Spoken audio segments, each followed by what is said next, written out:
de réduire les inégalités en matière d'accès à l'alimentation qui sont aussi très criantes en France. Et notamment dans les banlieues françaises, souvent les habitants n'ont pas les moyens de bien se nourrir ou il n'y a pas d'offre dans le quartier, il n'y a vraiment que des discounters avec des produits de très mauvaise qualité. Donc on est obligé d'acheter ce qui est en bas du rayon, ce qui n'est pas cher, mais ce qui n'est pas forcément le meilleur pour la santé. Donc moi je voulais vraiment me battre pour que tout le monde ait cet accès à une alimentation de qualité. Et je développe depuis 10 ans des groupements d'achat dans les banlieues. Donc je fais le lien avec les paysans du territoire, donc il y a 10 ans autour de Lyon, et ses habitants. Donc j'achète des produits biologiques sans négocier le prix avec les paysans, parce que en France, les paysans ont aussi de grosses difficultés économiques. Il y a à peu près un agriculteur qui se suicide tous les jours en France parce qu'il ne s'en sort pas. Donc c'est quand même important aussi de les soutenir et de ne pas négocier les prix, de toujours vouloir payer le prix le plus bas. Et puis en face, donc des personnes qui avaient besoin de bien se nourrir. Par contre, je revends les produits moins chers que ce que je les ai achetés. Donc, par exemple, si je prends un kilo de farine bio qu'on achète 1 euro au meunier à côté de Lyon, on va le revendre 50 centimes ou 90 centimes selon les revenus des personnes. Et donc vous devez connaître les Restos du Cœur comme en France ou le Secours Populaire. La VRAC, c'est aussi une association qui est habilitée à l'aide alimentaire. Il y en a 19 en France, mais on est la seule qui n'est pas liée au gaspillage, aux restes et aux invendus. Nous, ce n'est pas les restes de la grande distribution que les gens n'ont pas acheté. Et ça, c'est vraiment important de pouvoir choisir son alimentation et de pouvoir la payer, même pas cher. Enfin, c'est juste une question de dignité. Donc on fait ça maintenant dans une vingtaine de villes en France, et on touche à peu près 20-25 000 personnes sur ce projet VRAC. Et le cœur de métier, c'est ces groupements d'achat, ces épiceries éphémères qu'on crée tous les mois dans les banlieues. Mais on aime bien aussi se faire plaisir et de parler d'alimentation sous toutes ses formes. Donc on a commencé aussi à faire des rencontres à la campagne pour retrouver un petit peu qui nous nourrit, parce qu'aujourd'hui on ne sait pas toujours en France d'où vient ce qu'on mange. Et puis dans des discussions, ça a démarré à Vaux-en-Velin en 2016, je discutais avec des adhérents de l'association, et on parlait de cuisine évidemment, puis elle me disait de toute façon la meilleure cuisine elle est tunisienne, non elle est turque, non elle est marocaine, non elle est algérienne. Et je leur ai dit écoutez, on va voir, on va faire un concours de cuisine, et on verra quelle est la meilleure. Et c'est la première fois qu'on faisait ce concours, on a fait venir des chefs étoilés, des grands chefs dans le quartier, et puis une quinzaine de femmes se sont lancées et ont préparé plein de plats. La journée était super belle, et je me disais il faut aller encore un peu plus loin que ça. C'est bien beau ce concours qui dure une journée, mais ces femmes qui ont été mises en valeur pour une fois, elles ont tellement de choses à raconter. Et moi je les connaissais, je papotais avec elles tous les jours dans les quartiers, et en fait dans les banlieues elles n'ont pas d'endroit à elles. Les hommes ont le bistrot, le bar à chicha, pas de souci, mais les femmes, ils sont à la sortie de l'école sous la pluie, quoi. Et donc c'était important de pouvoir les faire parler. Et donc j'avais envie d'aller plus loin, de faire un livre de cuisine. En France, il y en a beaucoup de livres de cuisine qui sortent chaque année, et je voulais surtout raconter leur histoire. Et avant, j'avais un bar-restaurant à Lyon, et j'avais rencontré un jeune écrivain talentueux, Alexis Génie, qui écrivait dans mon bar. Et donc je lui ai proposé de venir écrire un peu l'histoire de cette femme. En effet, on s'est rencontrés dans son bar, mais en journée, je ne buvais que du café, et j'écrivais là, et comme vous avez marqué que Boris est quelqu'un d'assez liant, on est devenus des copains, et puis un jour on a proposé ça. On ne savait pas du tout comment on allait faire. Alors on a engagé une fine équipe, c'est-à-dire un dessinateur, un photographe. Alors le dessinateur il faisait un peu des carnets de voyage, donc on disait ouais, tiens, pour les rencontres ça va être bien. Le photographe c'était pour photographier les plats. Et un cuisinier qui devait transformer la recette que connaissait la femme un peu comme ça, de façon orale, en écrit, c'est pas facile. Et puis un graphiste qui va tout mettre ça en page. Donc on était 6, et on est allé chez des femmes qui nous ont invités chez elles. On leur dit faites-nous un plat auquel vous tenez. Quelque chose qui est important pour vous, quelque chose qui vient d'une transmission. C'est assez vague comme. Et donc il y a eu 15 femmes qui nous ont accueillis, qui nous ont fait 15 plats différents, et qui venaient de 15 pays différents. Enfin, pas tout à fait 15, parce qu'il y avait 3 Algériennes quand même. Mais parce que, bon, voilà, la France et l'Algérie, c'est une affaire de famille. Et donc, on sait beaucoup comment on allait faire, mais petit à petit, ça s'est développé en faisant. Parce que chez ces femmes, on est resté plusieurs heures. C'est-à-dire qu'on venait fin de matinée, on participait à la préparation du plat, c'est une laisser faire, c'est pas toujours le cas, mais bon, on mangeait avec elle, on restait un moment, on aidait un peu à débarrasser, et on restait, je sais pas, 5 heures, 6 heures avec elle, longtemps, et autour d'elle. Et elle causait, elle racontait des tas de choses sur le plat, sur d'où venait ce plat, leur mère, leur grand-mère, puis d'où ils venaient, puis comment ils étaient venus en France, etc. Et à la fin, ça faisait une histoire. Et moi, je notais ça sur un petit carnet, discrètement. Et puis, retour à la maison, j'essayais d'en faire une histoire où il y avait à la fois la rencontre, à la fois le plat et à la fois l'histoire de ces femmes. Et donc, on a 15 histoires d'immigration différentes. C'est-à-dire qu'il y a l'immigration algérienne, mais 3 différentes, c'est 3 femmes de générations différentes. On a une cambodgienne, qui était la plus ancienne, qui avait échappé au Khmer Rouge, de justesse. Et il y avait une kurde chrétienne irakienne, là aussi, qui a échappé de justesse à Daesh, qui parlait pas français, mais bon, elle était aidée par la copte soudanaise qui habitait en face de chez elle. Donc, c'est une histoire du monde, en fait, par 15 récits différents. Alors, moi, ça me passionnait, parce que j'aime bien l'histoire des gens. Bon, moi, j'écris des romans. Et là, des romans en plus qui ont un arrière-plan souvent historique, sociologique, etc. Et là, c'était du roman vrai, avec une femme qui l'avait vécu, qui nous le racontait tranquillement, et qui nous le racontait d'autant plus tranquillement qu'elle faisait à manger, et qu'elle nous nourrissait. Et donc, elle était un peu en confiance, c'est-à-dire que c'était vraiment elle qui nous régalait, et qui nous faisait du bien, et qui nous racontait. Et du coup, elle tranquillement nous racontait. On l'aurait interviewé comme ça, droit dans les yeux, assis de chaque côté d'une table. Alors raconte-nous ton histoire d'immigration. Alors rien dit. Mais là, de côté, par le biais, en zigzagant avec le repas, elle nous racontait des choses extraordinaires, très intimes en fait. Et pour certaines, je pense qu'elle n'avait pas dû raconter souvent, voire peut-être jamais. Et je crois que aussi, peut-être jamais, il y a eu dans leur vie 6 hommes qui les écoutaient avec beaucoup d'attention et beaucoup d'intérêt, sans les interrompre.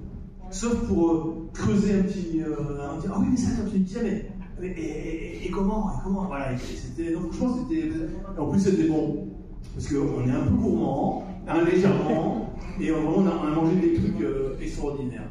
Voilà, donc c'était une très belle aventure, d'autant plus que le dessinateur, il s'est mis à dessiner la banlieue, à dessiner les femmes qui cuisinent le repas. Le photographe qui devait faire que les plats, il s'est mis à photographier les bibelots, la maison, la déco, le dehors, faire des portraits. Bon, en fait, chacun s'est mis à fond, et Boris a utilisé son super pouvoir de lien. C'est-à-dire, il est capable de poser à tout le monde. C'est un truc que j'admire chez lui. Et en fait, c'est super parce que du coup, bon, ça fait la belle équipe. Voilà. Et donc, ce livre, j'en suis très fier, mais d'autant plus que je ne suis qu'une partie de la machine. Hein, je suis qu'une des pièces de la machine. Tout le monde s'est investi à fond pour le faire. Et donc, on était très heureux de le faire. Et les femmes, on a eu des retours après.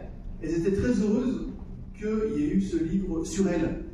Je me souviens de une mère, c'était la mère de la Guadeloupéenne, qui, alors qu'on avait fait une soirée pour la sortie du bouquin, tout ça, ils étaient tous venus.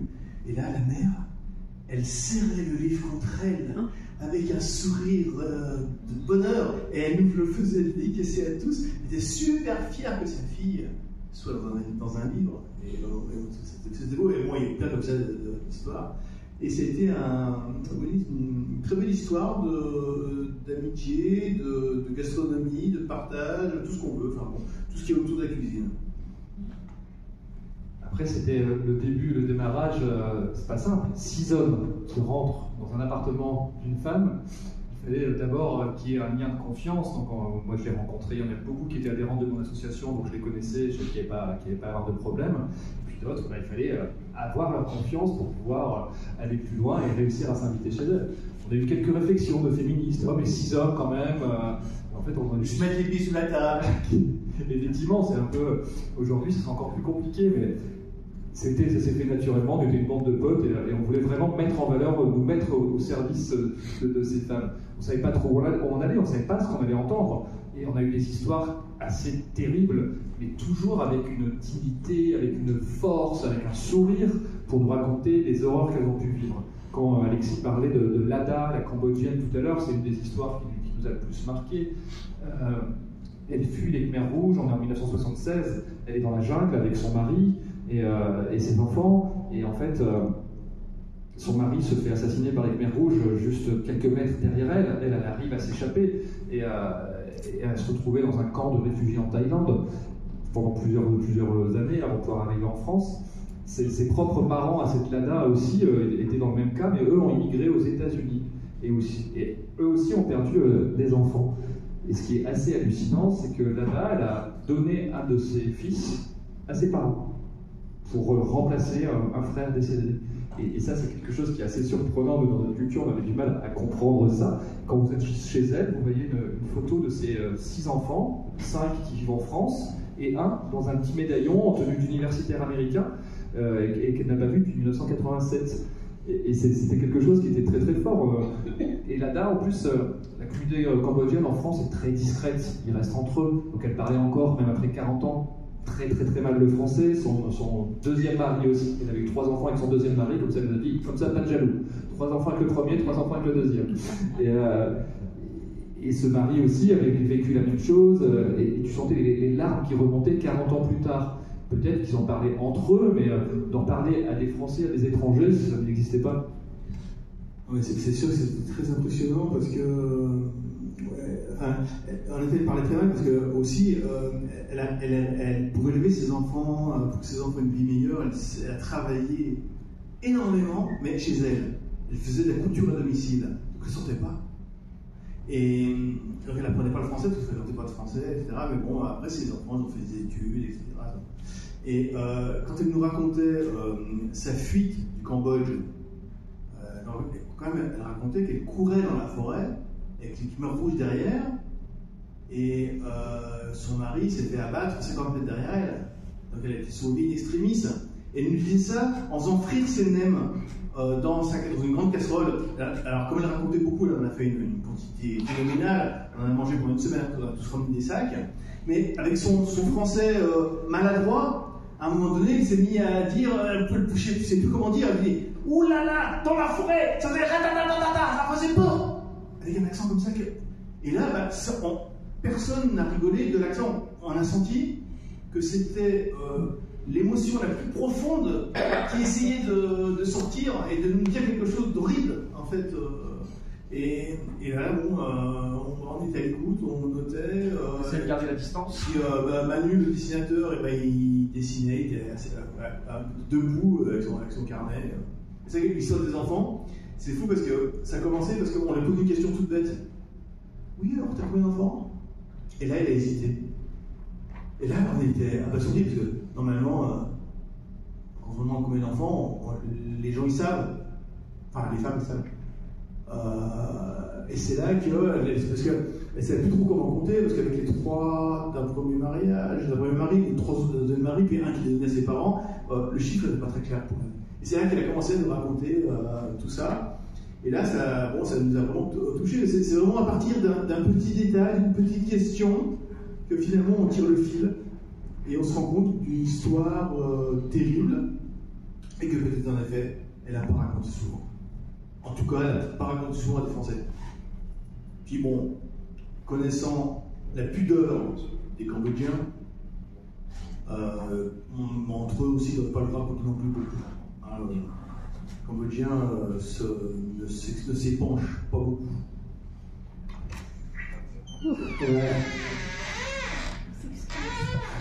Bonjour. Et on double la salle d'arrivée. On recommence. Jus de frites. Ah, tu auras tellement. C'est dommage, c'était les premières 20 minutes les meilleures. Ah ouais. Allez, j'en fais un résumé. Résumé à l'usage de ceux qui n'étaient pas là.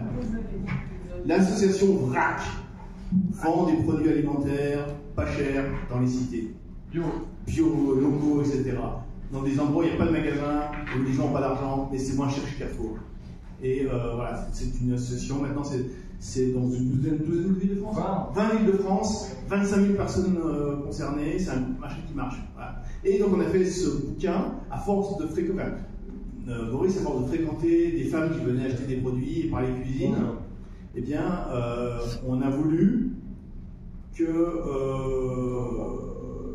nous parle de la cuisine. Et donc on est allé chez 15 femmes, de nationalités différentes, donc d'origines différentes. Et on était 6, et qu'elle nous fasse à manger, et qu'on parle. Et elle nous racontait petit à petit, à partir du plat, de l'origine du plat, de leur histoire, 15 histoires de migration. Souvent tragiques, parce que, bon, on ne pas de gaieté de cœur souvent, et c'est vraiment là, c'était une histoire tragique, c'était pour beaucoup des réfugiés finalement, hein. Réfugiés cambodgiens, réfugiés soudanais, réfugiés irakiens, etc. Voilà. Et donc ça a été vraiment une expérience à la fois culinaire et humaine, et voire même historique. Alors moi c'était mon dada, c'est bon, j'ai écrit des romans sur un aspect historique, moi ça me passionnait. Même moi, un jour on a vu une Nicaraguayenne étonnante, qui parlait de. En fait, elle nous embrouillait un peu. On a fini par comprendre qu'elle nous avait menti sur son âge, par exemple. Elle avait au moins 10 ou 15 ans moins qu'elle avait en réalité. Enfin, bon, et puis, elle nous a raconté des trucs sur Nicaragua, sur des trucs terribles. Vous savez, la guerre civile qu'il y a eu dans les années 80. Où elle avait un fils qui était dans la garde nationale du dictateur Somoza, et l'autre fils qui était chez les sandinistes. Et ils se sont tous les deux flingués par le camp de l'autre, etc. Et elle s'est enfuie. Enfin bon, c'était très compliqué. Elle avait plein de détails. J'ai noté les détails. Puis j'ai cherché après un peu sur Internet. Il n'y avait rien qui correspondait. Mais elle était très contente de nous raconter tout ça. Et puis, c'était une vraie Nicaraguayenne, il n'y avait pas à déconner, elle était vraiment immigrée. Après, elle était un peu mytho, oui, c'est vrai. Mais bon, c'est pas grave, elle était poétesse. Et elle me disait, mais on fait comment pour éditer des poèmes, tout ça. Bon, c'est compliqué les poèmes. Hein, mais peu importe, nous on était là pour écouter les gens. Donc, l'imaginaire, l'imagination un peu en surchauffe, là, ça fait partie du récit. Peu importe, le Nicaragua a vécu des choses ultra violentes. Mais c'était il y a 40 ans avant. Bon, bah, ok, en 40 ans, elle les a un petit peu remixés, romancés, etc. Bah, je comprends bien le principe. Voilà, mais c'est pas grave. En fait, elle nous disait des choses justes émotionnellement, totalement fausses d'un point de vue géopolitique. Mais l'émotionnel nous intéressait plus que le géopolitique. Voilà. Donc, belle expérience. Mais aussi, je parle d'un truc, Boris a organisé des concours de cuisine, donc on en a parlé en premier temps là. Mais et c'est sur ça, j'ai assisté à un seul. Bon, parce qu'après j'ai habité en loin de Lyon, mais je n'ai assisté à un, c'est extraordinaire. Imaginez une grande salle, c'est une salle de centre social, c'est la Duchère, immense salle. Je sais pas, il y avait quoi, 200 personnes dedans. Tout le monde serré les uns contre les autres. Il y avait un jury sur l'estrade. Dans le jury, il y avait un chef étoilé qui avait un restaurant, un autre chef qui est un chef de télé, mais super connu, plus les vainqueurs d'autres concours. Et là, arrivent les femmes qui ont cuisiné des choses au concours. Elles sont toutes tremblantes. Elles traversent la foule avec leurs plats. Elles sont applaudies. Il y a l'applaudissement autour d'elles. Et après, elles amènent le plat au jury qui goûte, qui prend des notes très sérieusement. Après, qui se fait distribuer le plat dans l'assistance avec des petites cuillères en bois pour que chacun puisse goûter, etc. Mais après, c'est une autre. Et les femmes, elles sont vachement fières parce que, enfin, elles peuvent donner toute leur dimension culinaire devant devant un public qui apprécie et qui le dit. Et le public était vraiment à fond. On aurait dit un public de, je sais pas, de stade de foot, quoi. Enfin, bon, c'était des acclamations. Et ça a été une après-midi extrêmement intense, extrêmement chaleureuse, extrêmement amicale. Et c'est tous les gens de quartiers un peu populaires, précaires, un peu compliqués, où la violence n'est pas loin, mais bon, là, c'était un moment chaud. Et ça, c'est VRAC qui l'organisait. Et ça explique aussi pourquoi les bailleurs sociaux ou les collectivités locales, les communes par exemple, veulent bien financer VRAC. Parce que c'est une délégation de service public, c'est-à-dire que VRAC permet aux gens de s'alimenter sainement, de créer du lien, etc. Et finalement de faire du service public. Et donc c'est de l'argent public bien placé. Ouais. C'est pour ça que le concours de cuisine, c'est ce qui a donné naissance au livre par la suite. Ouais, au-delà des questions d'alimentation, ce qui m'intéresse aussi, enfin ce que j'ai envie de porter, c'est le changement de regard du grand public sur les quartiers populaires, sur l'immigration. Ça, c'est hyper important. Pas changer l'image. Je veux certainement pas changer l'image, je veux changer le regard. Et ça, la nuance est importante. Oui, il y a l'insécurité dans les banlieues, il y a le trafic de drogue, oui, ça existe évidemment, mais il n'y a pas que ça. Moi, depuis 10 ans que je vais dans les quartiers, c'est pas du tout ce que je vis, quoi. C'est pas du tout ces relations-là. Et c'est un petit peu, voilà, regardez aussi toutes ces personnes. On a des quartiers où il y a 80-90 nationalités différentes. Ils sont pas venus manger le pain des Français. Ils sont venus améliorer la France pour moi. Ils sont venus déjà pour survivre. Parce que quand on parlait tout à l'heure, on parlait de l'ADA, il y a une histoire terrible de Sondes, qui est kurde, chrétienne et irakienne, qui habite à Bagdad, et qui nous disait comme ça, en faisant ses dolmas, tranquillement, oui, sous Saddam Hussein, ça allait. Enfin, cette phrase est surréaliste, comme on peut dire sous Saddam Hussein, ça allait. On faisait pas de mal aux chrétiens. Mais bon, mon père était militant kurde, donc il s'est fait assassiner devant la maison. Mais quand Daesh est arrivé, là c'était pire, elle a vu son oncle se faire décapiter et brûler devant elle. À un moment donné, tu fuis, quoi. Qui ne fuirait pas ça? Et elle te dit ça avec une force, avec un sourire, qui nous a... c'était dur de garder la distance, on en essayait, parce qu'on était là pour travailler. Donc il fallait qu'on arrive à ne pas être trop ému. Et souvent, moi j'avais les larmes aux yeux quand je relisais les textes d'Alexis, quand il m'a envoyé après la journée de travail, quelques jours plus tard, où tu reprenais conscience de ce que tu avais vécu. Et toutes ces histoires nous ont marqué à vie, et elle aussi d'ailleurs.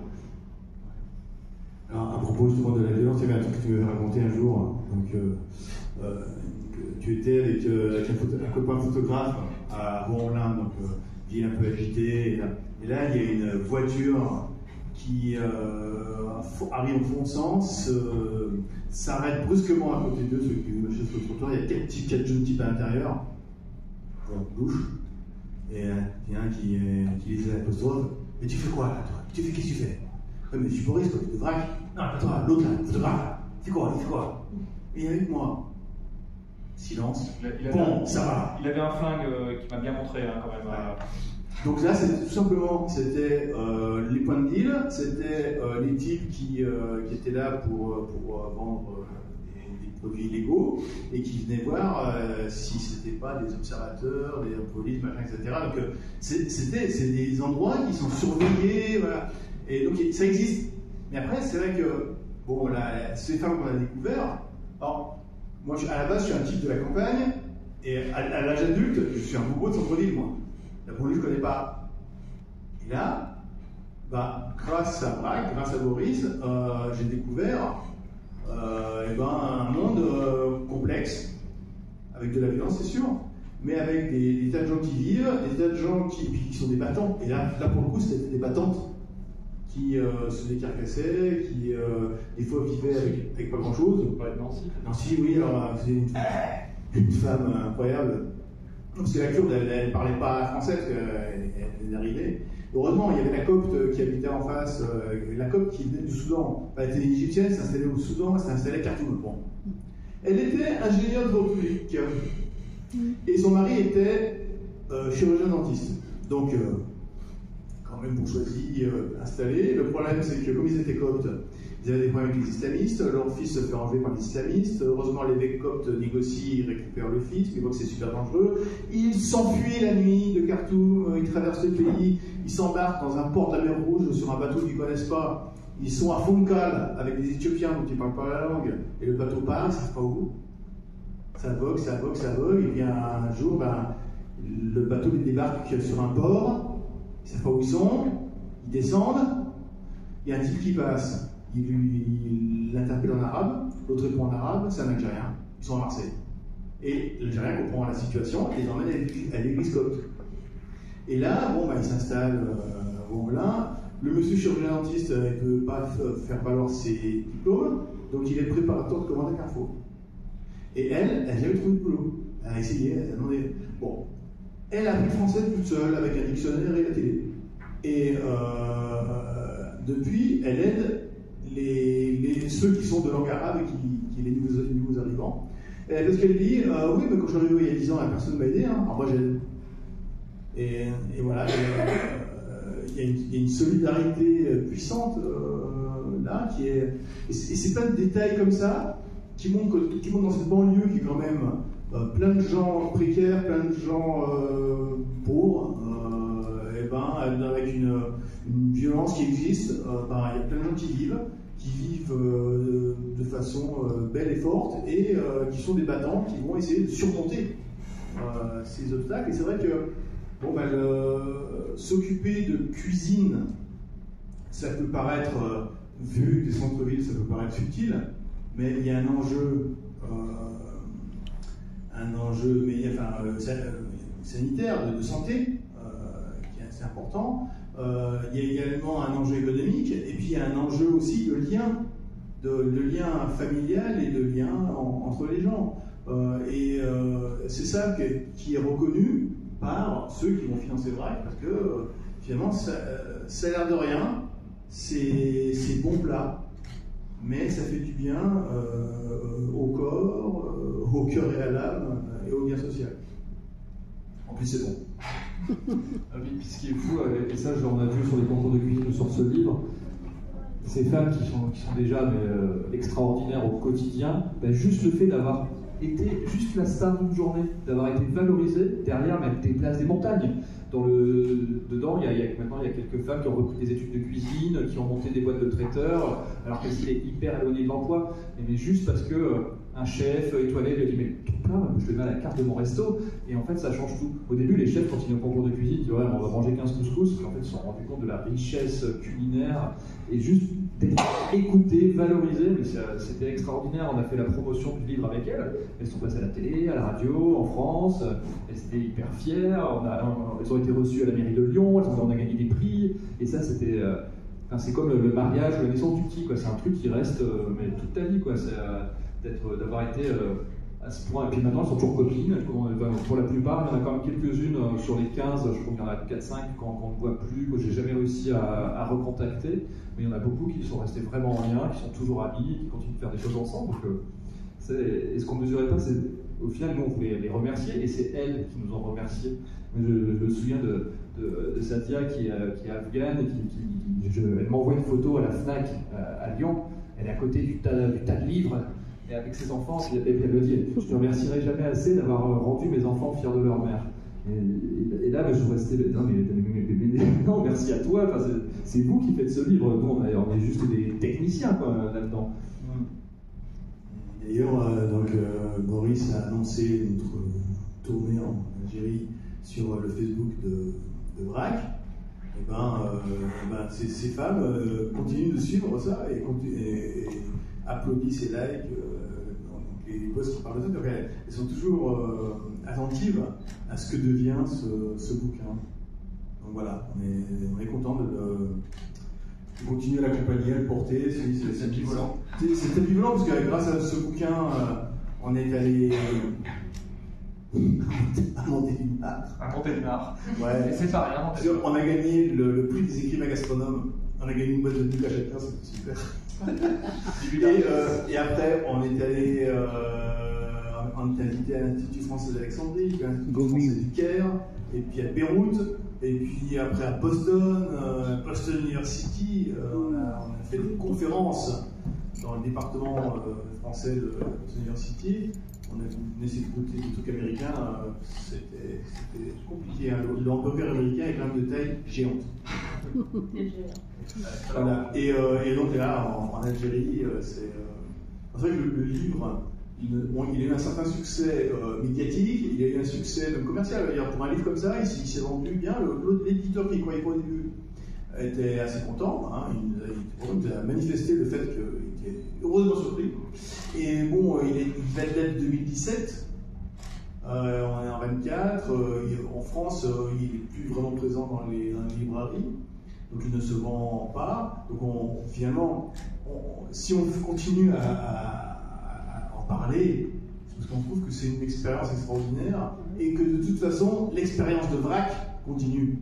Et c'est aussi une façon, ce livre, c'est une façon de parler de vrac, de parler de l'importance de l'alimentation. Parce que l'alimentation, c'est quelque chose de phénoménal très profond, parce que c'est un lien horizontal entre les gens, mais c'est un lien vertical entre les générations. Et dans le cas de l'immigration, eh bien, l'alimentation, c'est quelque chose qui reste longtemps que la langue, parfois. Donc c'est quelque chose qui, vraiment, c'est des liens horizontaux et verticaux, et c'est extrêmement important. Et on y croit toujours à ces rôles de l'alimentation, on croit toujours au principe de vrac. Et donc, pour nous, ce livre est une image de ce qui se passe de beau avec l'alimentation. C'est pour ça qu'on aime bien en parler. Et goûter aussi. Et on a... Donc ça, évidemment que faire ça, c'est pas notre cœur de métier dans mon association. Aujourd'hui, l'association a beaucoup évolué, et puis on a une taille qui nous permet maintenant d'être un peu écoutés. Alors, entendu, je sais pas, mais écouter, ou l'inverse, par les politiques, pour essayer de renverser la table et de changer notre modèle d'aide alimentaire. Donc c'est intéressant dans les premiers échanges qu'on a eus en Algérie. Comment ça marche en Algérie pour les plus précaires? Est-ce qu'il y avait des associations? Est-ce que l'État intervient? Et à chaque fois, vous dites solidarité de chacun et chacune. Familial. C'était ce qui ressortait toujours, effectivement. On laisse personne crever de faim dans la rue ou à la maison. Et en même temps, moi, ce qui me questionne, c'est est-ce que c'est vraiment normal? Oui, c'est un des piliers aussi de la religion, mais est-ce que c'est vraiment normal que ça soit toujours à l'individu? Oui, c'est moi qui vous pose une question là, que ça soit toujours à l'individu de gérer ça. Est-ce que c'est pas aussi à l'État? Nous, à l'État en France, ils ont filé un peu de thunes, mais en fait, ils s'en occupent pas de cette aide alimentaire. La grande surface fait de l'argent défiscalisant en faisant des dons, c'est des milliers de bénévoles, c'est des centaines d'assauts qui font le travail. L'État est complètement désengagé de ça, alors que les enjeux, ils sont terribles au niveau environnemental, au niveau santé, à tous ces niveaux-là. Et est-ce que, voilà, quel est votre regard là-dessus C'est une question. Mais comme je sais qu'il y a plein de gens ici qui aiment bien papoter, on peut vous passer le micro. Finalement, le concours, c'est qui l'a dit? Ah non, mais il y a eu plusieurs concours. Il y en a tous les ans dans toutes les villes de France maintenant.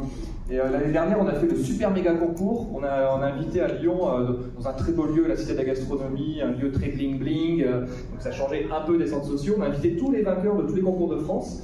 Donc il y avait des gens qui venaient vraiment de Rennes, de Bordeaux. À Lyon, le tout premier concours, c'était une Tunisienne qui avait gagné, j'avoue. Tu peux te dire, Je suis désolé. Mais peut-être qu'elle avait un cousin algérien. Ah, non. C'est là qui voulait répondre, en tout cas, même vous faire des commentaires sur tout ce que vous voulez. Chez nous, l'aide alimentaire, c'est surtout au mois de Ramadan. Il y a pas mal de restaurants qui servent des repas gratuitement. Et il y a même l'aide de l'État. Voilà. Et le reste de l'année alors? Parce que Ramadan, c'est le reste de l'année, je crois qu'il n'y a rien. Le croissant rouge, il n'y a pas de modèle alimentaire. Bonjour.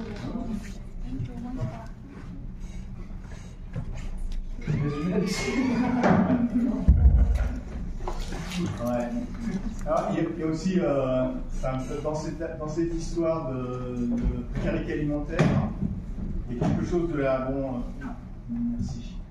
Il y a quelque chose qui est en effet la quantité, le fait d'avoir faim, mais c'est vrai qu'en France, le pays est suffisamment riche pour que la faim ne soit pas un problème en soi. Par contre, il y a un problème de qualité. C'est vrai que il y a un problème de malnutrition qui est important et qui est grave parce que ça crée donc des problèmes de santé importants. Les taux d'obésité et de diabète alors c'est des chiffres, sont 4 fois plus importants dans les quartiers populaires que dans les centres-villes prospères. Parce qu'il y a des aliments très peu chers produits par l'industrie qui sont diffusés et qui sont aussi diffusés par les banques alimentaires et par les associations. Parce que c'est un truc qui tourne un peu en rond là, c'est-à-dire que on a vu des banques alimentaires et on leur demandait s'ils avaient des aliments des ultra transformés, etc., très riches en gras et en sucre. Oui, mais bon, c'est parce qu'on nous en demande. Et c'est vrai que la grande distribution leur en donne parce qu'ils ne vendent pas tout, donc ils fournissent ça aux banques. Et là, c'est terrible parce que c'est finalement des produits de mauvaise qualité alimentaire qui sont produits en excès et dont les excès non vendus sont évacués vers les pauvres. Et ça pose un vrai problème, d'autant plus que dans les banques alimentaires, il y a un discours qui est un peu simpliste, on va dire, et un peu méprisant. Il y a des choses qu'on a entendues. Boris qui pose la question à un directeur de banque alimentaire, oui, vous avez du bio oui, non, quand on a faim, un yaourt, bio, pas bio, on mange. Voilà. Et puis l'autre discussion, là, une diététicienne qui oui, il y a des aliments qu'on a du mal à écouler quand même. Ah, pourquoi des choses avec de la charcuterie, par exemple. On pourrait penser que si on a faim, on passe par-dessus certaines choses. Et là, les bras nous en tombent. Et alors, c'est drôle parce que rien n'a été précisé, mais on a tous compris qu'il était question. Et là, on dit oui, l'être humain ne mange pas n'importe quoi, c'est sa définition. Manger, c'est un rituel aussi. Et voilà, c'est important. S'il y a des règles alimentaires, on ne peut pas passer par-dessus. Puis le problème, c'est pas tellement d'avoir faim. On n'est pas dans une situation de mourir de faim. On est dans une situation de manger des trucs dégueulasses qui sont pas tout à fait donc avoir cette pensée-là, c'est une pensée relativement méprisante. Et c'est le problème du caritatif aussi. Le caritatif, c'est très beau le caritatif, mais c'est un système quand même un peu délicat parce que c'est donner quelque chose à des gens qui n'ont pas finalement, qu'il faut recevoir et qui sont censés dire merci. Et c'est tout. Et c'est vrai que les associations comme BRAC essayent de remettre au centre les gens, ces bénéficiaires, pour en faire des gens comme les autres qui viennent acheter quelque chose en fonction de leurs moyens. Mais ils viennent choisir et acheter. Ils ne viennent pas juste recevoir un colis fermé et puis ils l'ouvrent à surprise. Non, là, ils redeviennent acteurs de leur propre alimentation et c'est important. C'est quelque chose qui est, par rapport à l'estime de soi, c'est quelque chose d'important. Il y a beaucoup de gens qui refusent, nous l'ont dit, qui refusent d'aller dans le caritatif pour recevoir des colis parce que c'est la honte. Ils veulent bien aller dans des épiceries solidaires où là, ils ont la possibilité d'acheter, mais même si c'est un prix préférentiel en fonction de leurs moyens, ils ont choisi et acheté. C'est extrêmement important. Tout ça, c'est issu d'un deuxième livre qu'on avait fait qui s'appelle Ensemble pour mieux se nourrir. Et on avait commencé justement en visitant une banque alimentaire et on voyait tous ces trucs, ces palettes de Mister Freeze, vous voyez les glaçons de friandises en colorant, enfin que des produits de merde. Et en fait, c'est vraiment cette image-là. En France, les pauvres sont les poubelles de la société. On se cache toujours derrière la peur de ne pas pouvoir nourrir toute la planète. On va être je ne sais pas combien de milliards aujourd'hui. Dans le monde, on produit 1,5 fois plus que nos besoins. Donc on a largement de quoi nourrir tout le monde. Et mais c'est toujours l'industrie, c'est toujours ce business qui, en France aujourd'hui, les grandes surfaces donnent et gagnent de l'argent en donnant leurs poubelles. C'est vraiment ça. Et puis donc ça ruisselle. Les banques alimentaires vont jeter une partie de ce qui est donné parce que impropre à la consommation, l'association caritative aussi. Et on se retrouve avec à peu près chaque année 13 000 tonnes de produits, entre guillemets, défiscalisés, en tout cas vendus par les grandes surfaces, qui sont jetés à la poubelle. Eux, c'est toujours les grands gagnants en fait, de ces systèmes-là. Donc on essaye de montrer qu'il y a d'autres possibles. Mais c'est pas facile parce que les lobbies sont installés bien comme il faut. Donc la bataille est un peu illégale. Puis il y a l'imaginaire, on dit que le caritatif c'est bien, il vaut mieux ça que rien. Bon, quelqu'un nous avait répondu non, il vaut mieux rien que ça. Quelqu'un qui était vraiment nécessiteux.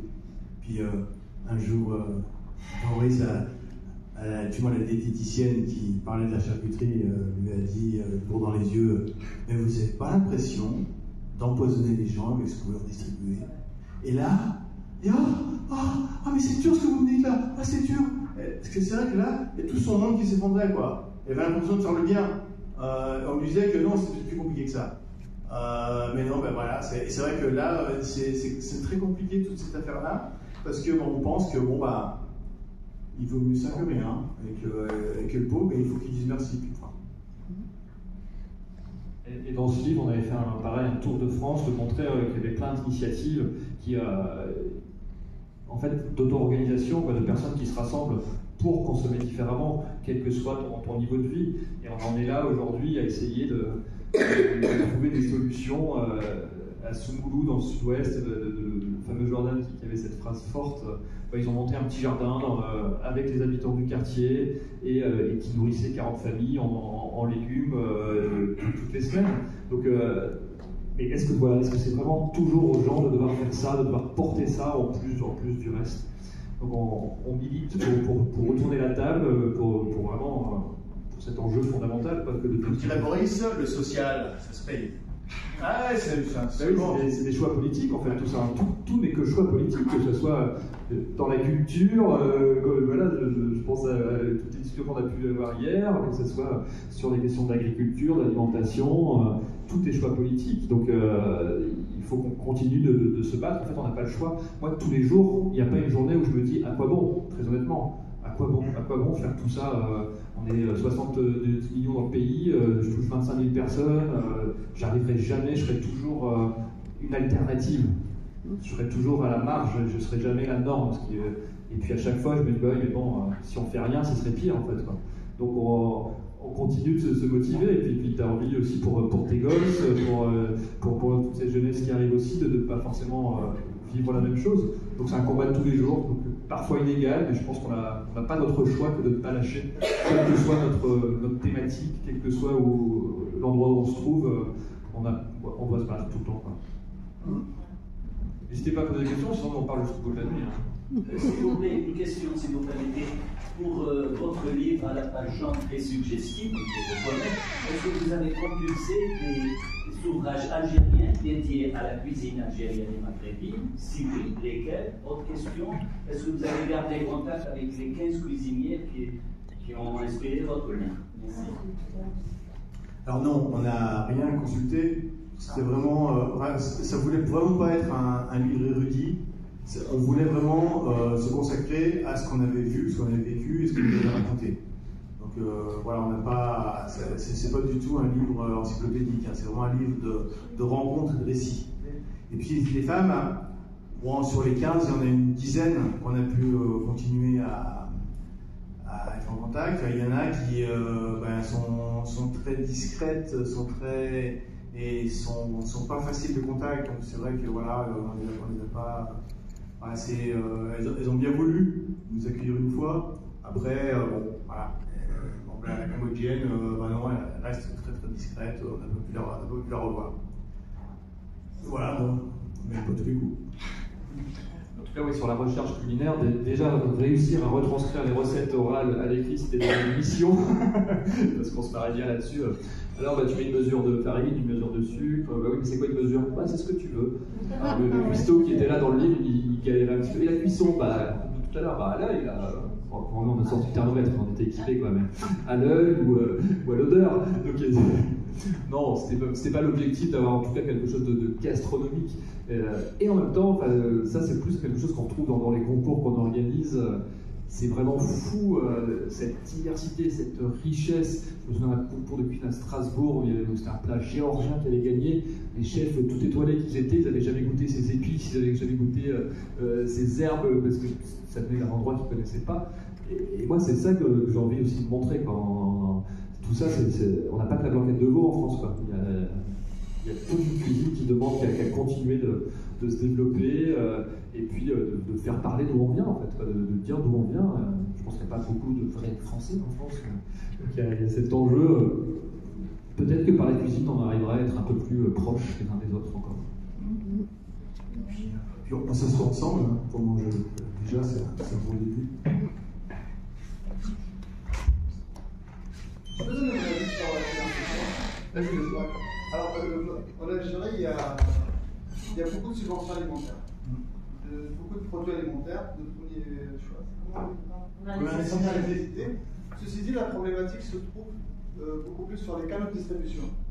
Il y a beaucoup de problématiques sur les canaux de distribution, et donc voilà. En fait, par rapport à la question étatique, je trouve qu'ils subventionnent énormément, parfois à perte beaucoup de, par exemple pour le blé, la farine. C'est vraiment à perte le sucre. Et en fait, ils font pas beaucoup dans les classes. Il n'y a pas de différence de classe sociale pour eux. Et donc voilà, par rapport à la question étatique. C'est vraiment, il y a beaucoup de subventions. Et du coup, même les plus riches vont bénéficier de la même subvention. Un peu comme la TVA aussi en France. Hein, mais par contre, la problématique reste dans les canaux de distribution. Voilà. Il y a beaucoup d'ingérence et beaucoup de problématiques en gros. Parce que ça va être un enjeu fort aussi. Mais ça, la problématique vient beaucoup plus des distributeurs. Ça n'a rien à voir avec l'État. C'est des distributeurs qui souvent profitent en quelque sorte des subventions étatiques. Et tout le temps. Enfin, et ce qui est difficile en France, nous, quand on se bat pour dire stop à la défiscalisation, arrêtez de faire du fric sur ce que vous donnez, et même toutes les assos caritatives disent non, surtout pas, sinon on n'aura plus rien. Sauf qu'aujourd'hui, ils achètent déjà plus de 30-40% de ce qu'ils donnent aux gens. Donc en fait, moi je préférais qu'on donne l'argent directement aux assos, qu'elles puissent acheter ce qu'elles veulent, les produits qu'elles veulent, de soutenir l'agriculture paysanne autour de chez nous, plutôt que d'enrichir des gens qui ont tout redistribué à leurs actionnaires. Enfin, Carrefour, chaque année, c'est 350 € par an qu'ils donnent à leurs actionnaires. Donc, ils n'ont pas besoin d'avoir 100 millions d'euros de déficit. Ils n'ont pas besoin. Quoi. Et encore une fois, le combat est un peu inégal. Bon, et tout le monde cuisine ici. Bon, il y en a, je sais qu'elles cuisinent.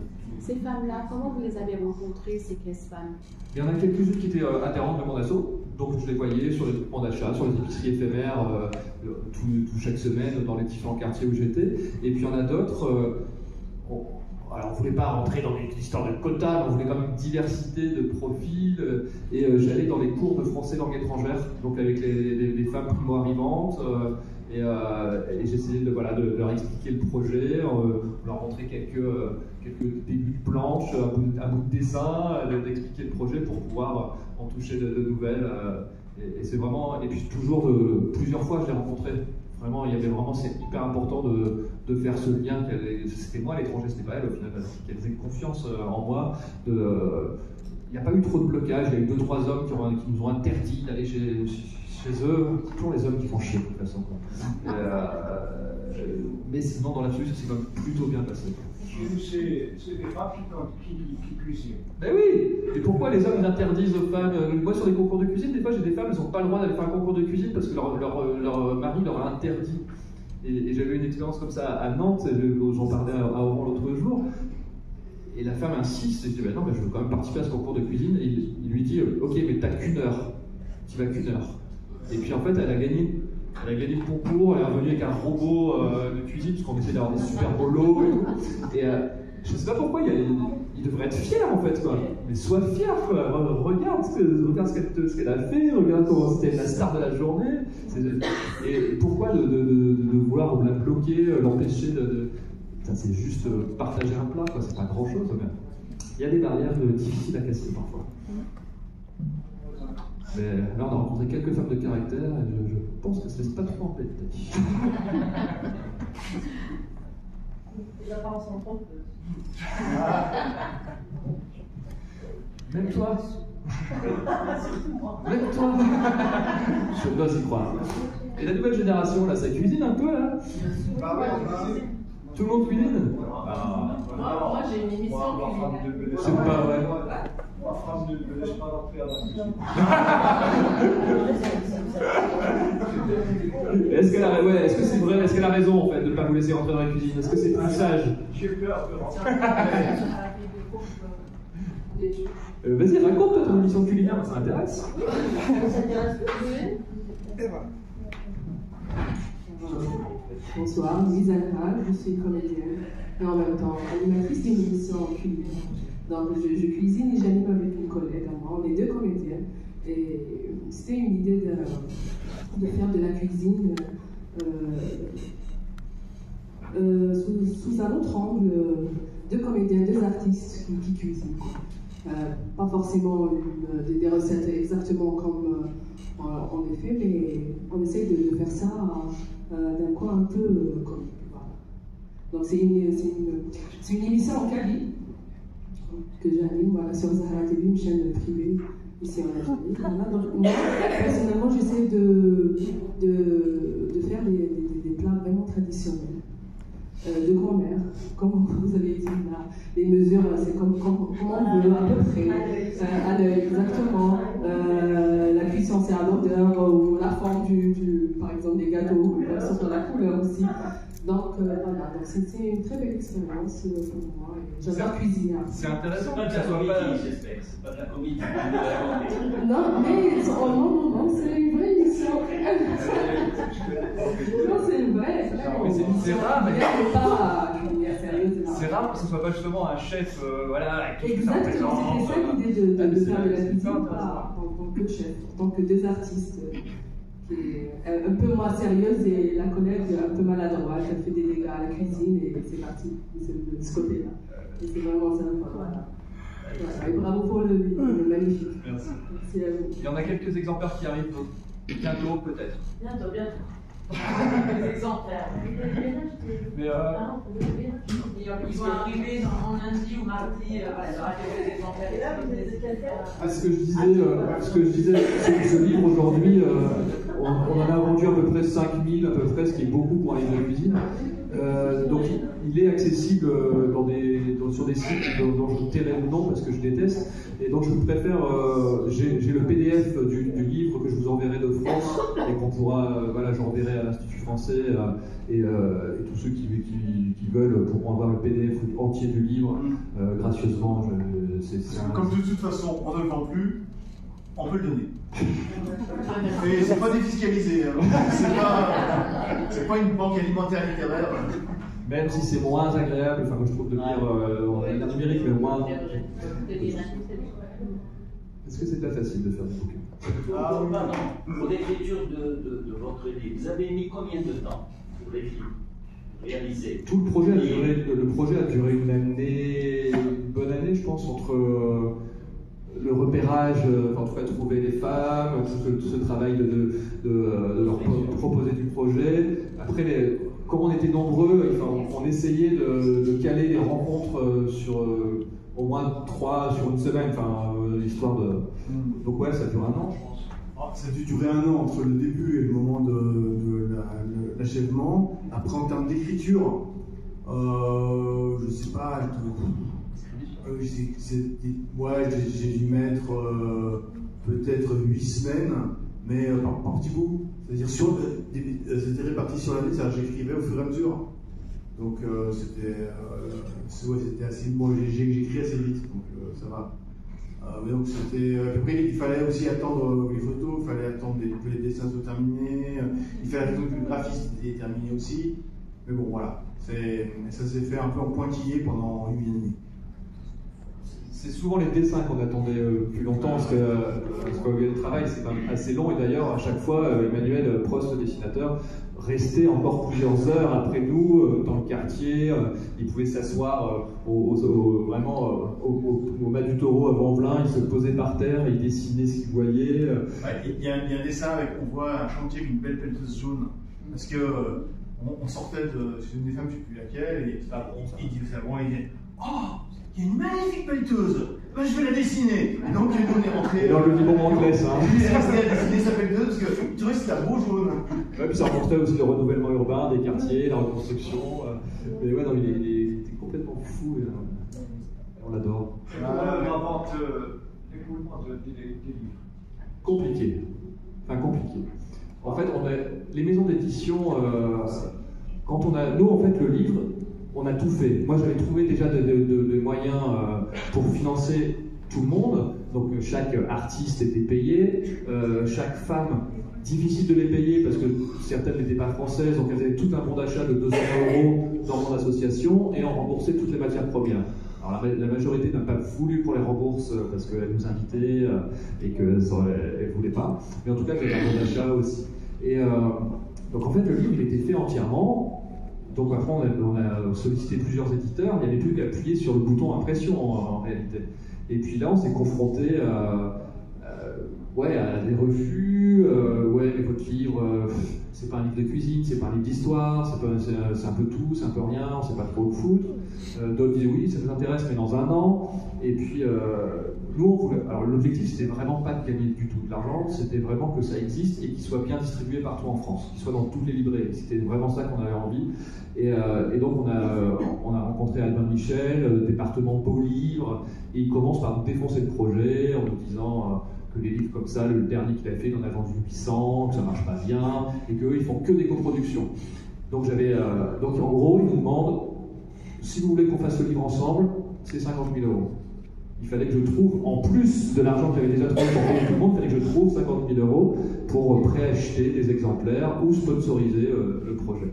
Donc on a rencontré une fondation et on a réussi à les convaincre de nous préacheter 2500 livres. Donc en fait, il y a eu 2500 livres qui ont été mis dans les rayons de toutes les librairies et puis 2500 livres que la fondation a achetés. Et ces 2500 livres, la fondation en a gardé 300-400 pour ses partenaires et elle m'a rendu les 2000 autres. Donc dans mon hangar, j'avais 2000 livres jaunes comme ça. Et en fait, moi, c'était le seul moyen de pouvoir récupérer un peu de sous pour mon asso. Donc j'en ai à peu près 2500-3000 qui ont été vendus dans le commerce classique. Et puis moi, j'en ai vendu 1500 à peu près à des comités d'entreprise, de la main à la main, sur des marchés de Noël. Et que j'ai pu récupérer 30 000 € comme ça pour l'association. Mais c'était une bagarre, même sur la promotion du livre. On avait une attachée de presse parce qu'Albin Michel, ils s'en foutent. Enfin, si t'es pas Amélie Nothomb, ça les intéresse pas, ils vont pas passer du temps à s'occuper d'un livre de cuisine.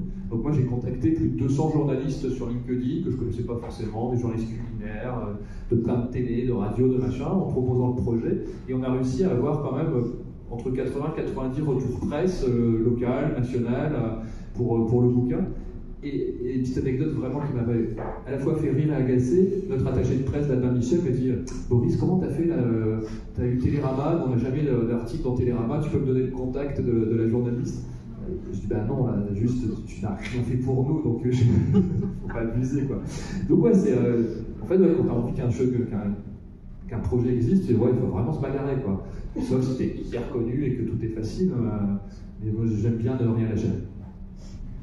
C'est pour ça qu'il y avait mon nom sur la couverture. C'était une exigence de l'éditeur, parce que comme j'étais le seul connu comme fabricant de livres, voilà, il fallait que ce soit moi. Mais bon, c'est une escroquerie, bien sûr, on était 6 à travailler dessus. Mais bon, voilà, s'il faut faire la potiche, je veux bien faire la potiche. C'est ce qu'on a de cause.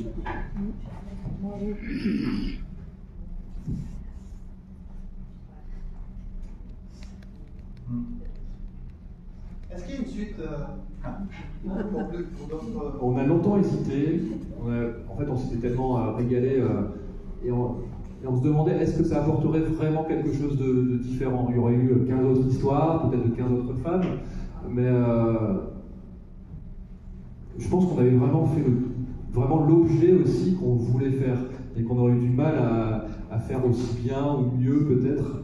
Et on est plutôt parti sur une autre direction, sur un autre projet de livre, plus politique aussi, donc ensemble pour mieux se nourrir. Puis entre-temps, j'avais fait un petit livre pendant le confinement qui s'appelait Restes d'enfance. J'aime bien cet objet, quoi. Mais, ouais, je pense qu'une fois que c'est fait, bah voilà, tu t'essaies de trouver autre chose, de trouver un autre projet qui va t'animer, de refaire du copier-coller de ce que tu as déjà fait. Je pense que artistiquement même, c'est peut-être moins intéressant. C'est vrai qu'avec 15 femmes, on aurait pu faire 15 autres avec 15 autres pays. C'est possible.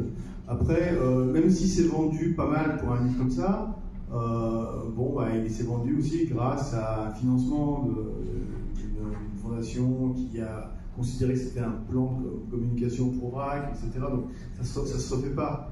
Il se serait vendu à 100 000 exemplaires, on en a fait un autre parce que ça aurait été intéressant économiquement. Là, je pense que l'effet de surprise et de nouveauté étant passé, il se serait vendu moins bien. Donc on a préféré faire un deuxième livre qui était vraiment une réflexion sur la notion de groupement d'achat, et on en avait entamé un troisième qu'on a interrompu pour des raisons compliquées, et entre autres parce que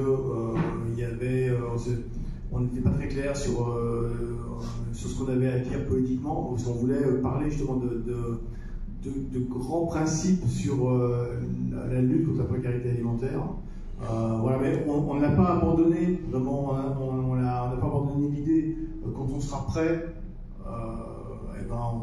peut-être qu'on travaillera là-dessus, c'est toujours intéressant. Et c'est vrai que le petit bouquin, le petit bouquin Reste d'enfance, Boris, j'ai eu l'impression qu'il prenait quoi, il a demandé il y a combien de participants? 40 parties. Il a demandé à 40 personnes qui sont des écrivains, des journalistes, etc., d'écrire un petit texte sur un souvenir culinaire d'enfance fait à partir de restes. Et on a eu 40 histoires, tout aussi poétiques, loufoques et nostalgiques les unes que les autres, avec un vieux souvenir. Et après, qui disait des choses finalement assez intimes. Alors, je me souviens du mien, moi je parlais du fait aussi, donc, si Boris est du Nord et mangeait beaucoup de patates, ma mère était de l'Est et mangeait beaucoup de patates aussi, donc elle savait très mal faire les pâtes, vraiment, vraiment mal. Mais elle faisait merveilleusement bien les patates farcies. Patates farcies à la viande, et c'était des restes de viande. C'était qu'avec des restes de viande. Et c'était un truc que j'aimais énormément. Et pourtant, je cuisine beaucoup, je cuisine quotidiennement. Je n'ai jamais refait ce plat. Jamais. Il y a un tabou là-dessus. C'est le plat de ma mère, jamais je le fais. Et en fait, c'est bizarre parce que ça sort de ma conscience. Des fois, je me dis, par exemple, ce soir-là, je me dis, tiens, c'est bizarre, j'ai encore jamais fait, et demain, j'aurais oublié. Donc, je le ferai peut-être jamais de même. Mais c'est un souvenir d'enfance que je trouvais merveilleux. En fait, c'était fait avec des restes de frigo. Du coup, c'est quasiment des recettes impossibles à refaire. Ouais. Il faudrait les restes. Et puis ça, c'était aussi, en fait, quand on avait fait ce deuxième livre Ensemble pour mieux se nourrir, on l'avait démarré en 2019. Il y a eu le Covid, donc on a dû réécrire en partie le livre, parce qu'il y a quand même beaucoup de choses qui avaient changé. Et en profitant du confinement, on fait ce bouquin-là. Et moi, ma stratégie, c'est, si je demande à 40 journalistes chefs de travailler sur un bouquin avec moi, ils pourront parler de l'autre livre par la suite. Donc c'est toujours imaginer l'objet et... pour moi, la promotion, c'est pas l'effet de vendre des livres, c'est de pouvoir utiliser les médias comme outil vecteur de messages politiques. C'est pas pour... je m'en fous, donc, évidemment que tu préfères en vendre, c'est quand même plus sympa, mais c'est vraiment ça, quoi. C'est au moins, si j'ai accès à ces médias, je pourrais porter des messages qu'on n'entend pas suffisamment. Tennessee Bouquet, la cuisinière avec laquelle le courant gastronomique est le plus vite passé. Alors... Le plus vite, je sais pas, mais... Le mieux, disons le mieux. Je me souviens d'une cuisinière centrafricaine qui nous avait fait du bœuf aux épinards sauce arachide. C'était... Arachide le prénom, hein, Arachide, c'est quelque chose. Avec des bananes plantains frites. Oh là. Et franchement, j'aurais jamais... n'y connaissant rien en cuisine africaine, j'imagine que ça ne connaissait pas ce truc-là. Et c'est suprêmement bon. Et alors les bananes plantains frites, on ne peut pas s'arrêter. C'était assez incroyable. Et en plus, elle était une femme dynamique, souriante, énergique, qui nous racontait une vie totalement incroyable. Et ça a été un grand moment que. Et elle a le projet de là aussi de devenir cuisinière, et elle s'est aussi lancée dans la cuisine. Mais ça a été vraiment un bon souvenir humain et culinaire. Ah ouais, c'est dingue parce qu'elle elle a à 50 et quelques années, elle a repris ses études de cuisine, maintenant elle est chef. Et puis là, elle aura une recette dans le prochain livre de Sonia Esgulian. Ce bœuf à l'arachide sera encore dans un nouveau projet. Donc, voilà, c'est improbable, donc ça nous fait voyager. On commence à avoir faim, non? On mange chez qui ce soir?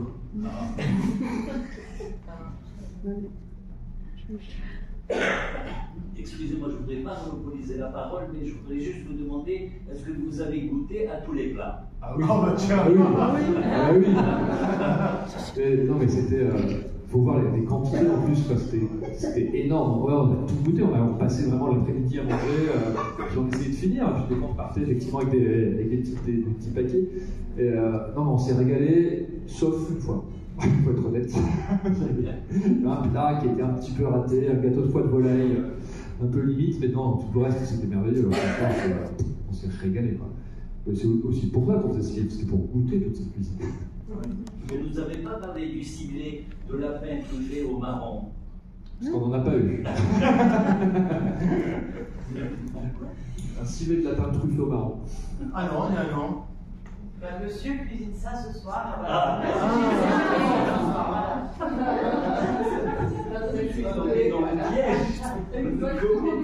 Avec mes pommes boulangères. Alors, c'était aussi. Bon, ce gâteau de football-là, il était un peu raté, d'accord. Et ce qui est intéressant, c'est que c'était la femme qui nous a fait ça. C'est une femme qui était née dans les monts du Lyonnais. Donc, c'est des petites montagnes qui sont autour de Lyon, dans un village d'un peu d'altitude, vraiment très rural, et qui était venue s'installer à Lyon. Elle avait, je crois, 18 ans, à la fin des années 50.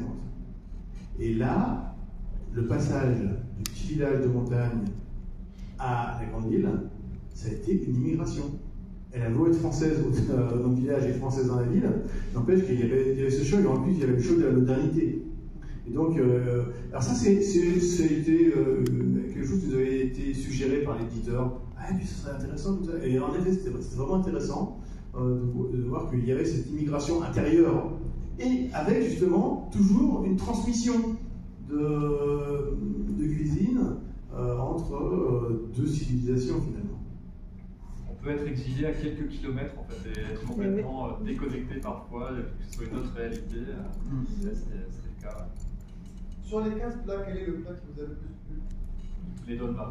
Autrement, les dolmas, c'était bien, c'était les plus merveilleux dolmas de ma vie. Mais même les feuilles de vigne qui étaient avec, c'était bien. Et là aussi, on était. Je me souviens d'un moment où j'étais en face du dessinateur. À un moment, on s'est regardé parce qu'on n'arrêtait pas de prendre, manger. C'était presque mécanique. Et son plat, il était grand comme la table. Enfin, c'est un travail mais titanesque. C'est hallucinant. Et puis on avait aussi des petits. Des mantis, des raviolis. Tout petit minuscule, c'est gros comme le long du pouce, et ils ont tous été pliés sur une farcis, quoi, avec une sauce yaourt, tout ça, c'était super. Patience. Bon, là, elle nous a expliqué que de toute façon, tous les trucs algériens, tunisiens, tout, c'était dur quand même. Bon, ok, c'est dur. Mais voilà, c'était vraiment l'Empire ottoman qui avait fécondé la totalité de la Méditerranée. Des fois, ils sont un peu nationalistes. Il y a même des plats juifs qui sont. Et non, on n'a pas eu l'occasion. Voilà, c'est. Non, ça aurait été. Alors après, c'est vrai que bon, il y a en France, on a deux formes de judaïsme. On a celui d'Europe centrale et celui de Maghreb. Bon, on n'a pas eu l'occasion de rencontrer. Ouais, en fait, il n'a pas duré si longtemps le travail d'écriture, ça a duré moins un an. Alors, en fait, on a fait avec les gens qu'on a trouvés, qu'on a rencontrés. Voilà, on n'a pas recherché spécialement. on n'a pas prospecté pour chercher. C'est vrai que bon, voilà, on aurait pu faire un deuxième avec plein d'autres gens. Ce qui est rigolo dans le livre, la dernière anecdote, c'est que le graphiste s'appelle Gennaro Lopez, et puis au bout de quelques séquences du bouquin, il nous dit, mais en fait, ma mère, elle est immigrée espagnole aussi, mais il a dit un peu de temps, et en fait, on s'est retrouvé aussi chez elle, et ça ne s'était pas rendu compte que lui aussi, en fait, il répondait, en tout cas sa mère ou sa maman pouvait complètement participer au bouquin. On l'a fait, on a mangé une paella aux heures espagnoles, parce que ça a duré des heures et des heures de préparer, le moins de duel avec le rôle était complètement bourré à la fin. Quand on est allé voir la dame de la fondation qui nous a financé, c'était la famille Danone, yaourt. Bon. Et quand on lui a expliqué, lui c'est une dame qui avait dans les 70 ans, pas de problème d'argent, un peu bourgeoise, mais très vive, très intelligente, très énergique. On lui explique le projet du bouquin, il dit, mais vous auriez dû venir me voir, parce que dans ma famille, on est exilés depuis 1492. Alors, elle explique que c'était des Juifs d'Espagne qui avaient été chassés en 1492. Oui, non, mais attends, tu vas trouver dans besogne, qui sont se réfugier chez les Ottomans à Salonique. À Salonique, quand l'Empire ottoman disparaît, certains Grecs qui sont chassés, donc ils retournent en Espagne. Et puis après, en Espagne, c'est la guerre d'Espagne, donc ils vont en France. En France, c'est la guerre, les Allemands arrivent, donc ils sont juifs, ils s'en vont, ils vont aux États-Unis, il y a en 45 qui reviennent en France. Et là, ils produisent des yaourts et deviennent une énorme entreprise. Mais c'est vrai qu'il y avait cette idée d'exil depuis très longtemps, et elle avait gardé des plats à la fois en Espagne et puis de Salonique, qui était une ville en grande partie juive. Et donc elle avait ramené ça, elle aurait pu nous le faire, elle s'est dit, ouais, je vous aurais fait manger, tout ça. Et ce qui est drôle, c'est que Danone, les yaourts, c'est son père, ou non, c'est le grand-père, qui était un négociant en fruits secs à Salonique. Il arrive en Espagne, il se demande ce qu'il va faire, et il se rappelle qu'il avait vu des Bulgares dans les rues de Salonique qui vendaient des yaourts. À l'époque, en Europe occidentale, personne ne connaissait ça. Et il en fait, au début ça se vend en pharmacie, parce que c'est bon pour la digestion, et après ça devient cette énorme production qu'on connaît. Mais au départ, c'est un truc d'exil et puis de souvenirs transgénérationnels. Et ça, elle faisait partie, et c'est pour ça qu'avant, elle a tout à fait accepté de financer l'existence de ce livre. Voilà. On a préféré prendre son argent que le plat. Bon, son livre est presque fini, donc.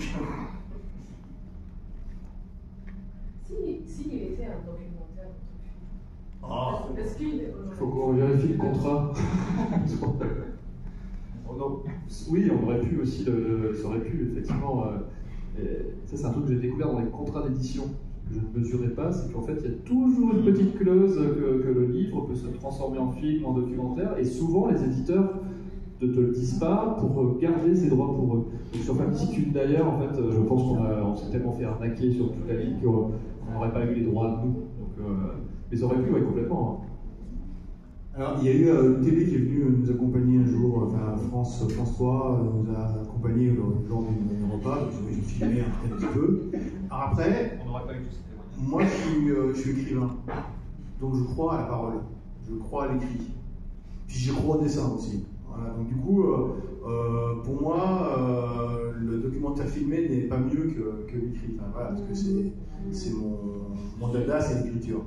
Et c'est vrai aussi que devant une équipe de filmage, de tournage, elle n'aurait pas dit qu'elle. Moi, mon matériel, c'était un petit carnet qui tient dans la poche, format passeport, avec un crayon. Et puis le dessinateur, lui, il se fond partout. Et puis le photographe, il allait discrètement ici ou là prendre une photo sans se passer un peu. Il arrivait plus tard, le photographe, dans la journée. Voilà, on était super discret, quoi. C'était ultra léger comme matériel. Et puis si, moi, si je fais des livres, c'est parce que je crois. On n'aurait pas été d'accord ici. Ça aurait été plus compliqué. Ça aurait été plus compliqué. Ça aurait été réticent, en tout cas. Et donc ça aurait été moins fluide. Mais c'est pour ça qu'on utilisait aussi le dessin dès le début, en fait. C'est moi. Tu ne vois pas, là je pourrais te dessiner, ça tu verrais rien du tout. Alors que si j'étais devant toi avec un appareil photo, c'est beaucoup plus difficile. Donc non, et puis dans tout ce qu'elles nous ont dit comme mots, je pense que le dire devant une caméra, c'est impossible. Ça aurait été vraiment trop difficile. Puis effectivement, si tu rajoutes dans le salon un perchman, un réalisateur, un caméraman, on n'aurait pas eu assez de donne main. Refaire. Dolma aux sardines ou quoi? Répétition. Non, c'était pas ça. Non, c'était Delma avec donc, toutes sortes plein de légumes différents, mais farcis à la viande, de l'agneau, de bœuf agneau, des choses comme ça. Voilà. Et il y avait un sirop de grenade un peu épais, que j'avais jamais goûté de ma vie, et c'était très très bon. Ça donne faim.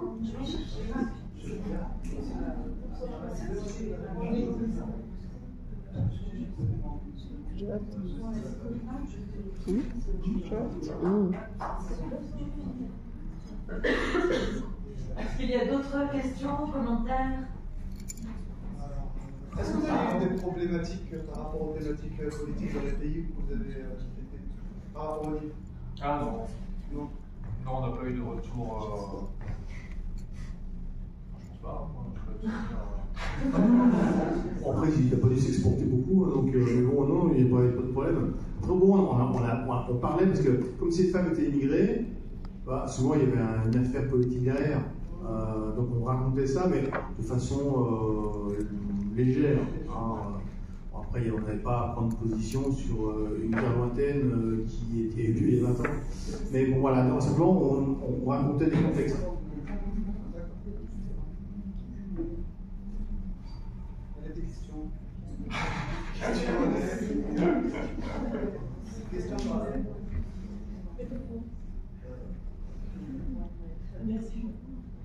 Merci à vous.